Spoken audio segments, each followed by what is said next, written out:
The following is a message from the emergency alert system. At 2:54 p.m. Central Daylight Time, a large object was spotted in the skies heading towards the Earth at high speeds, with a size large enough to destroy entire cities. Impact is estimated to be less than 6 hours. All residents within northeastern Louisiana, southeastern Arkansas, and western Mississippi, including the cities of Jackson, Vicksburg, Monroe, and Little Rock, are issued an evacuation order. Leave all personal belongings behind except for 2 days' worth of food, and take no more than 1 car per group. The Federal Emergency Management Agency will be providing temporary shelters in the cities of Alexandria, Lafayette, Biloxi, and New Orleans. This is not a drill. Katastrophe. My name is Kit, and today we'll be taking a look at Transformers Earth's Voyager-class Autobot Grapple. This figure came out in 2020 as part of Wave 1 of the Voyager assortment.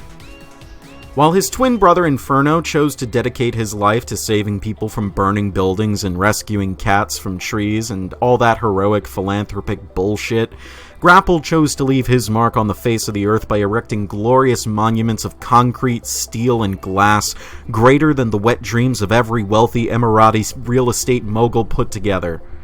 As such, Autobot Grapple took the alternate mode of only the most graceful of the construction vehicles, the crane truck. Similar to, but legally distinct from, Inferno's Mitsubishi Fuso chassis, this alternate mode is long, boxy, and orange. Or yellow, depending on how he shows up on camera or in certain lighting conditions. This plastic concoction is actually somewhere in between true orange and true yellow, but I'll just call it orange for simplicity's sake. Speaking of those aforementioned lighting conditions, never take this guy into direct sunlight because he is loud. This orange is loud!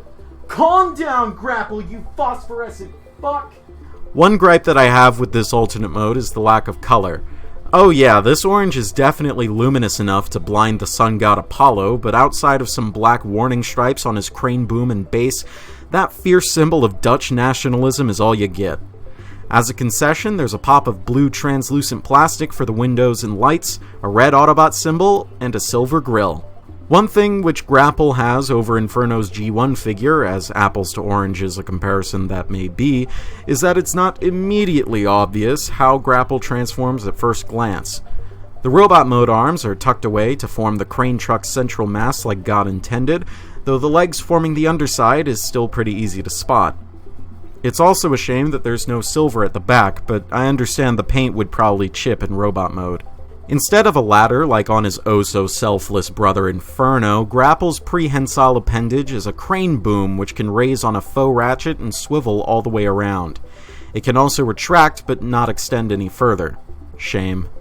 There is a joint at the hook to simulate gravity, or you could flip it even further to expose the 5mm port, which allows Grapple to use a 4-fingered grabby claw like he used in some G1 episode or another. I'm assuming the Master Builders, since that's the only time this character has ever been important in the history of the universe. Seriously, name something else noteworthy that Grapple's done. Trick question, you can't! It has a connecting port compatible with Earthrise's gimmick du jour, the airlock system. Check out my hoist review to see it in action. For aesthetic purposes, you can slide the crane boom to the right-hand side via a rather stiff sliding mechanism. It doesn't change much, but I reckon it'll help further differentiate him from the eventual Inferno retool. Also, you can't transform him with the crane in this position, just saying. Reverting the crane boom to its original location, Grapple's transformation is a rather simple affair where everything moves in exactly the way you'd expect it to. While it's not a problem on my copy, this issue is widespread enough that I feel I have to address it. The assembly that forms Grapple's back in robot mode and his crane mechanism in vehicle mode pegs into the robot mode feet via 2 really tight pegs.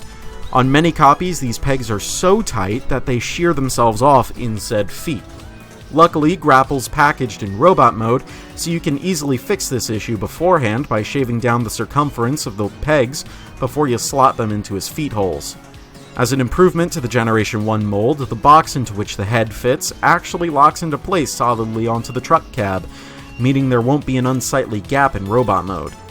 The crane arm retracts and folds down onto Grapple's back, sealing up this fun yet uninspired transformation. Well, Grapple's robot mode is certainly a lot less eye-piercing than the vehicle mode, though I suspect a lot of that newly revealed black is just relatively dark, much like how sunspots look black from afar but would still be bright enough to blind you on its own. Sadly, it's a bit too plain for my liking, as with all things these days, Earthrise Grapple takes its sole inspiration from the Generation 1 cartoon. Consequently, Grapple is a man of boxes, cuboids, and other rectangular prisms full of harsh angles and quadrilaterals. To be fair, Grapple does have a very nice silhouette, I think owing in part to the general shape of his legs, as they're a bit more pyramidal compared to most of his other body parts, flaring out in that general way that touches me dearly. As a callback to the Generation 1 mold and its ostentatious, chromed epauletic spires, Grapple's own shoulder spurs are painted a dull silver. I have multiple problems with the head. The sculpt itself is fine and all, with its round, multi-pronged helmet and chiseled Chad visage, but since it's the same searing citrus shade as the rest of his body, it can get lost pretty easily in the sea of orange. I would have preferred a black helmet as seen on his original toy, as that would have broken things up nicely. The eyes are also problematic, for lack of a better word. They're coated in that familiar Allspark blue pigment, which isn't a big deal, but for some reason the eyes themselves just appear to be hovering in the middle of an empty void, as with the right lighting you can see into his skull. They also have sculpted pupils, which are looking in opposite directions. Coupled with that grimace on his sorry mug, and you've got yourself an Autobot that looks more lost and confused than Joe Biden. Acting as both a transformation step and a callback to the original figure's spring-loaded domestic violence gimmick, the back sides of the plates onto which Grapple's fists are sculpted have 5mm ports, into which you could place that grabby claw from earlier. Myself, I prefer to keep it stored on his backpack. Instead, I like to equip my Grapple with the silver spire reminiscent of Inferno's chrome missile. This thing is compatible with siege blast effects, but I just like to pretend it's some kind of welding torch or something along those lines.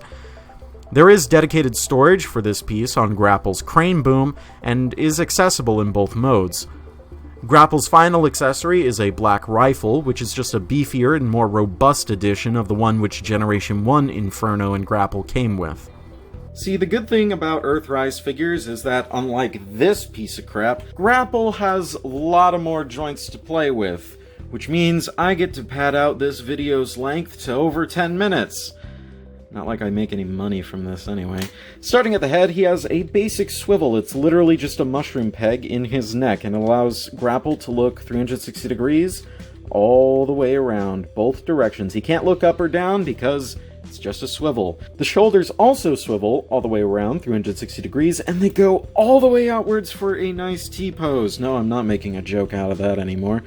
The biceps swivel, the elbows bend just over my threshold, nothing at the wrist. They don't swivel, though they do kind of go inwards for transformation. You can get some nice subtle bend like that, but if you go too far, you're just deploying the 5mm port.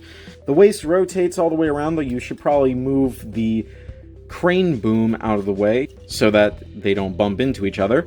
Also, for the crane boom, it can go up, and you can kind of untransform it and rotate it around and deploy it in robot mode. You can extend it, move the hook around, whatever you like.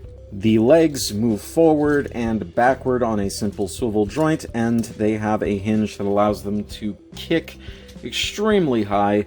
The thighs rotate all the way around, the knees bend a fair amount, and the feet actually have quite a few joints, mostly for transformation. As you can see, there's a double joint here, but the most important joints are just this first, ankle joint that allows him to push his foot forward, I suppose, and there is a very nice ankle pivot, which allows him to take some really wide stances, much like many of his other siege brethren. So, yes, Grapple is a very posable figure. Well, it's pretty standard for an Earthrise figure, so I wouldn't exactly call him special or anything. But Grapple does have a lot of joints, he does have a lot you can play with, and there's very many options for posing. He does lack a few joints which I feel are somewhat important, namely the wrists, and I wish that his head was kind of a ball joint instead of a simple swivel, though considering many other Earthrise figures don't really have much of an up-down axis on their necks anyway, it's not very noticeable. So, yes, Grapple is indeed a pretty good figure for Articulation.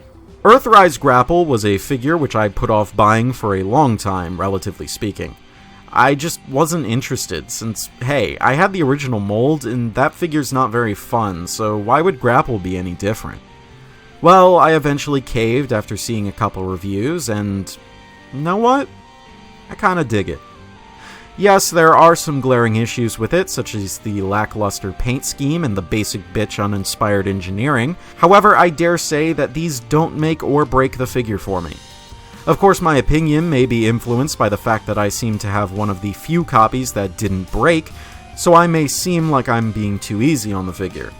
The truth is that I've really warmed up to what I thought at first would be a really boring and uninteresting figure.